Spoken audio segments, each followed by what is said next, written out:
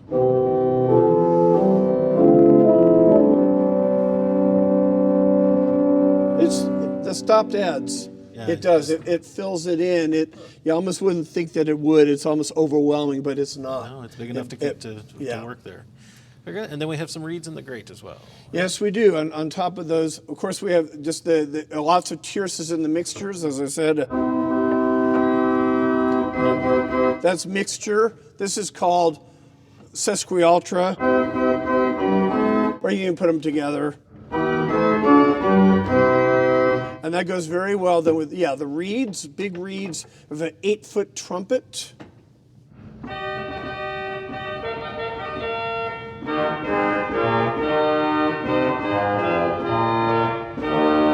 What I like about these reeds, you notice with the swell trumpet, I like the brightness.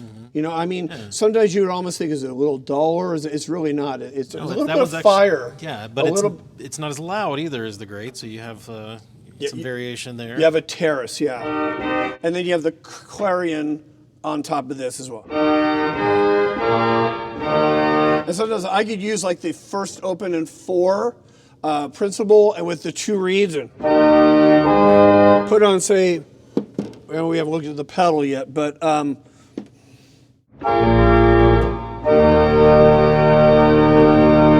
so I have 5 stops on. Yeah, just that and much. It's full working. It's a big full sound. Yeah. All right. Well, let's talk about the pedal then, because that is a big full pedal down there.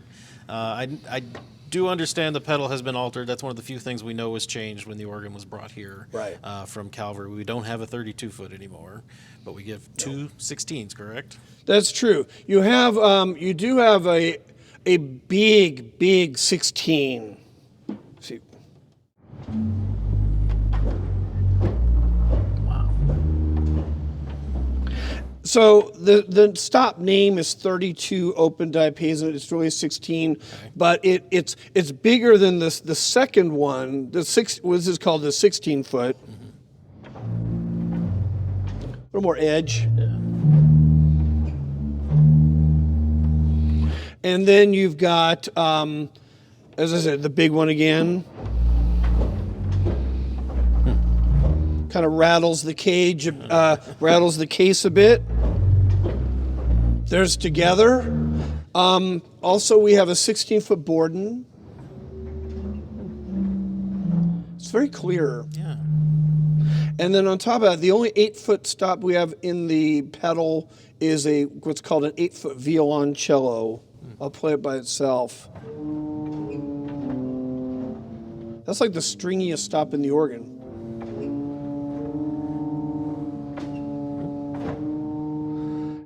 But that goes very nicely with the pedal.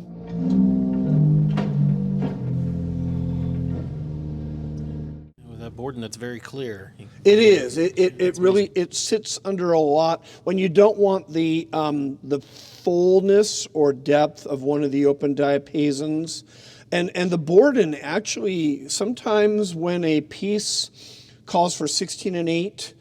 And maybe you really don't have it, you can get it through some of the couplers, but then as we observed before, you have to avoid the swell to pedal if you're going to the bottom octave. And that is that it'll work really on its own.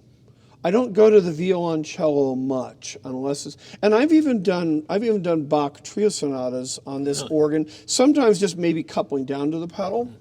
And again, there you have to be careful because the pedal is only 25 notes. So it only goes up to middle C. That's how I know that the first movement of, say, the C major trio sonata of Bach has exactly 3 Ds in the pedal. I know exactly where those 3 Ds are because you got to take them with the left hand. And sometimes these little tricks, or I actually did the toccata and fugue of Bach. Here goes up to, you just have to figure out where to play an octave down, but the thing is that this organ works so well with all the different styles, Bach, Mendelssohn, even some of the French Romantic, because of the nature of the reeds. You have all these colors that you can play with to build up those desired sounds. That's amazing. Yeah.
This is not the most conducive place to house an organ. It's basically a barn. And in the wintertime, squirrels and cats and other animals come in to seek warmth. So there have been some problems with it. But through the years, Andover has fixed it up, improved it slightly. At one point, the second principal 4-foot was replaced with a string. But one of the things Andover did under Bob Newton is he found a set of Ferris 4-foot principal pipes from another organ and put them to replace the string. So it's back to having 2 4-foots and 2 8-foots. I first became acquainted with the organ, I think, around 2006. I was a project manager for Andover doing some major restoration work. We took out the 2 large bellows, which are, I think, 8 by 12 and triple sets of ribs. Took those out, took the keyboards out, had the center keyboard, the grate, recovered with new covering, fixed up all the rest of it, and did a lot of action work at the time. And from year to year, as the town has money in its budget, we do things. Ryan Bartosiewicz is a technician for the Andover Organ Company, and he takes us on a little tour of the organ.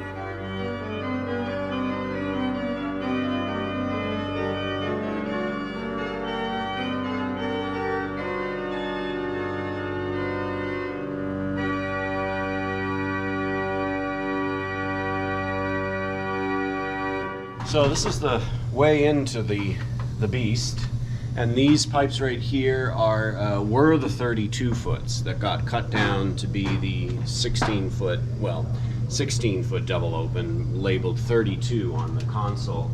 And this is base C, and you can see because it was a 32, the scale is just massive. So at 16-foot pitch, right now, it makes this terrific rumble.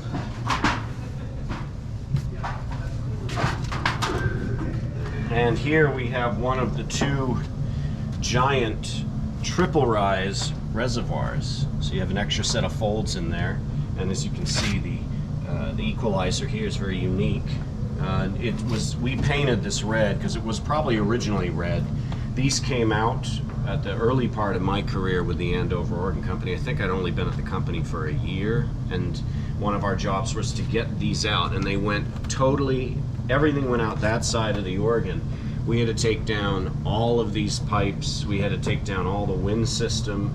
We had to take out some of the structure that holds up the organ. We had to build a bridge of timbers to hold the organ up while we knocked out all the things that were in the way to slide these massive reservoirs out that way and then get them back in. And we re-leaded them in the traditional way. You can see, even though it's only been maybe 10 years, they're already dirty, because this is a very dirty organ. So the grate is on the 2nd floor, this being the 1st floor, and then the swell is all the way up. We'll take you up 1 level.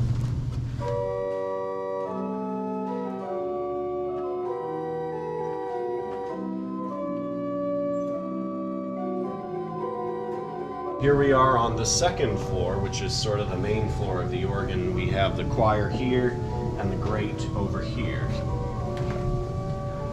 And as you can see, the pipework is still kind of in original condition. I mean, it has not been restored. It's all cone tuned, well, at least most of it is. You can see that there is some damage from cone tuning, but it's been here for more than 100 years, so that's to be expected, and if it were to be restored, that would all get corrected. Recently, last year, we did re-leather the stoppers on the stop diapason on the grate, and as a result it tunes better and sounds better. And then you do have the 2 opens up front here being held in. But this one, the one that goes to the biggest one, which starts in the facade, is zinc. This is all zinc, and this is the first example of zinc in pipework, as you can see in the facade. In fact, if they did not use zinc, I wonder how they would have ever gotten a set of pipes this scale to stand up for this long. The original trumpet, and it's all zinc, as you can see, as well as the clarion is zinc.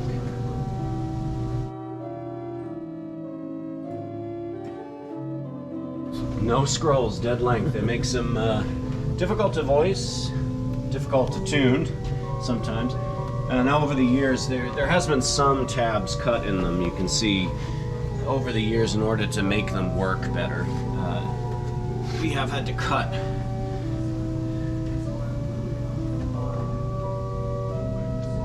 So we can change the length. This was the replacement rank. As for the string that was here, the second 4-foot, as you can see, this is not cone tuned. When we found it, it wasn't cone tuned, and so it has slide tuners on it.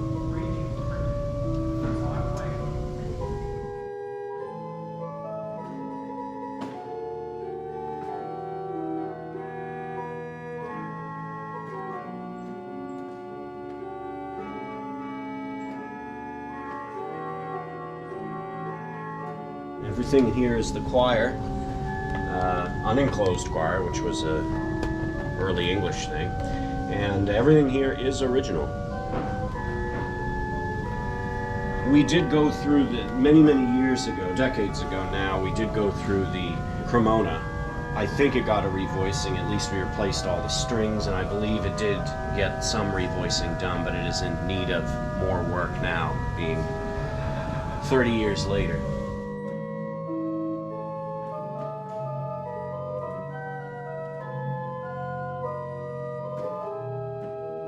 So here we are on the 3rd story, up in the swell box, which is short compass. It goes down to tenor C, so the box is smaller than the rest of the organ. Looking down there, you can see the tops of the cut-off 32s, which have become these 16-foot double opens. You may notice some handles. When I first came here to tune, there were no handles up here, and I insisted that unless we put some handles, I would never come up here ever again. And so, the one modern piece on this organ. And we tune from either side, because this chest is on size. There's a C-sharp side and a C side, and you tune from the sides is the best way to do it, even though it can be difficult. But I'll open up a panel, and the panel weighs a lot, so you got to be really careful up here. It is very unwieldy. Someday I'm gonna put a handle on it.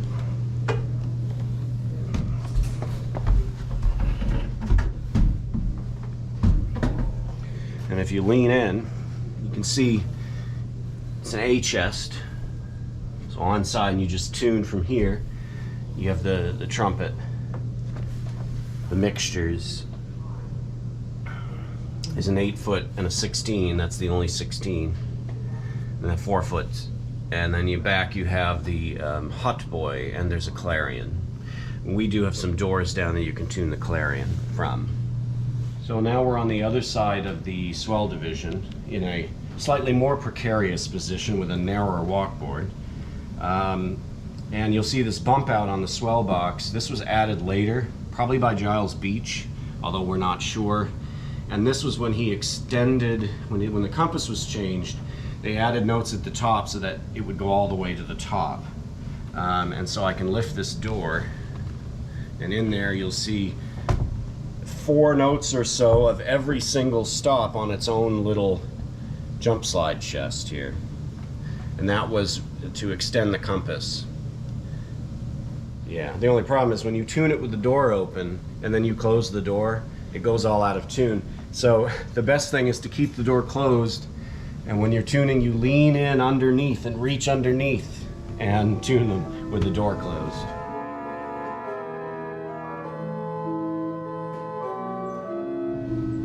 So in front of the swell is this chest, and this is the pedal chest, which houses the Borden, the smaller 16, and the 8-foot string.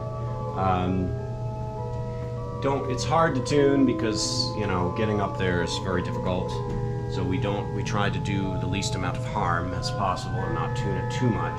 As you can see, we are in need, like everything, we are in need of a full restoration at this point. But she soldiers on and sounds glorious.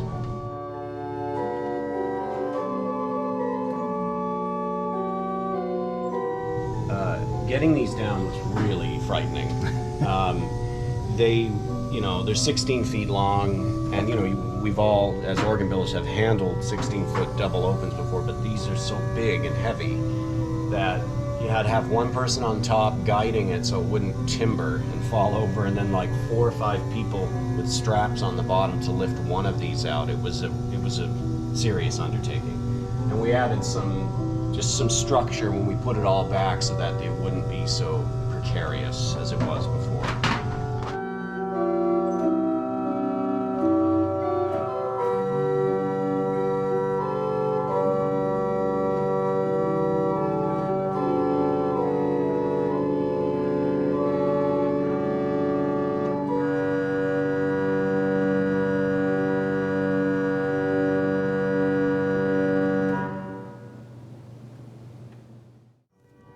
The amazing thing for me is that this organ has survived for so long. When you come to think of it, it's 176 years old. This village has always been, they've never been able to change it or to replace it. I mean, it's kind of a white elephant in a way, but the village only has, I believe, about 7,000 people.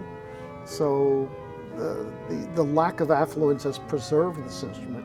Yes, it is in need of a restoration. We hope one day to do that, but meanwhile, it's used every year, and it's an amazing survivor. And it was because of this that in 2016, the Department of the Interior designated and recognized this instrument as a National Historic Landmark. Normally, National Historic Landmarks are properties, houses, bridges, things like that, factories, but this is the first and only pipe organ in this country to be recognized as a National Historic Landmark. Where there's life, there's hope, and we are hopeful. It's just, it's an amazing piece of musical machinery, and we are thrilled and honored, despite its peculiarities and its occasional animal occupants. We are thrilled and honored to take care of it. It's I look forward to it every year. It's part of my summer ritual.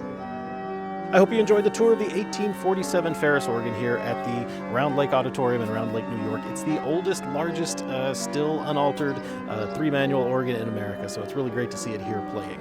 If you enjoyed the video, please give us a thumbs up below, and remember to subscribe because we have more videos coming out from this part of the country. It's thanks to our donors that we're able to do things like that, so if you would like to become a donor, become a sponsor of the Organ Media Foundation, you can do that by going to organ.media, clicking on support. It's easy to donate online using PayPal. Until our next video is out, remember, we have streaming classical organ music on our 3 stations, organlive.com, Positively Baroque, and the Organ Experience. Until next time, I'm Brent Johnson. Thank you for watching.